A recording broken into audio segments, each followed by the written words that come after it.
Isang mapagpalang araw po sa ating lahat. Ako po si Brian Luis Mendoza. Dito po ang aking daily devotion ngayong araw, November 28, 2024. Ngayong araw po ay ating tutuloy ang ating series about leading by example in the family. Specifically, ang magiging topic po natin for today is about active listening. Now, ang ating scripture po ay manggagaling sa James chapter 1 verse 19. Sabi po dito, listening and believing. My dear brothers and sisters, take note of this. Everyone should be quick to listen, slow to speak, and slow to become angry. So ngayon po, tayo po ay nadako sa mga katuroan na kinatutunan mula sa talata ito. Itong talata po na ito is napaka-powerful. It is not just a simple verse kasi talagang has a deep meaning na dapat natin tutunan. Ano po? Active listening enhances leadership influence. Ang mga great leaders po, hindi lang po sila basta-basta nagsasalita. Sila po ay nakikinig din. So, gaya po ng ating Panginoon sa Kristo, hindi lamang siya nag-preach, but he listened to the cries of the people. So, tayo, by listening first, we will build trust and inspire tayo ng ibang tao na gayahin din tayo.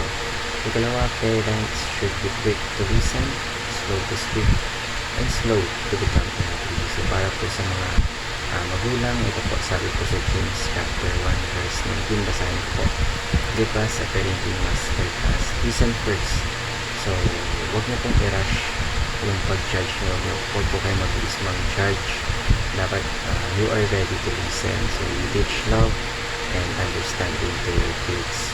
Ikatlo, for children naman, children must listen to advice and set discipline. So, dapat po tayong mga anak matuto po tayo makinig sa mga advice and tanggapin po natin ibibigay sa atin na pang-disiplina sa atin dahil lang po tayo natututo and huwag natin hayaan na yung sarili natin is lumakit na hindi marunong makinig. Paano po natin i-apply ang mga natural na ito? Ngayon po tayo tuloy ako sa ating application. Ano po? Seek to understand before you reprimand. So, ikaw man ay isang gulang, ikaw man ay isang leader, isang kaibigan, don't jump to conclusions.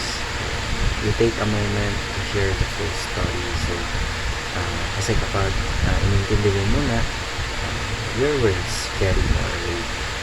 Kalawa, manage and control your anger. Huwag niyo pong hayaan na yung galit ang kumontrol sa inyo. Kayo po ang kumontrol sa galit niyo. So, listening will help that to cool down yourself.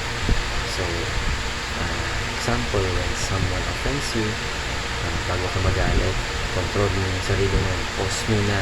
So, listen to your hearts, listen to their hearts before reaching or before reacting. So, remember, anger doesn't bring about righteousness.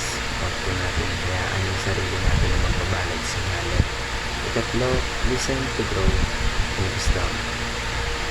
Alam niyo po, wisdom comes from humility, pagpapakumbaba. So, ito po ay hinig sa mga advice, sa mga feedback, or even corrections. Ibig sabihin nito is open ka sa sarili mo for growth. So, marami po tayong tutunan at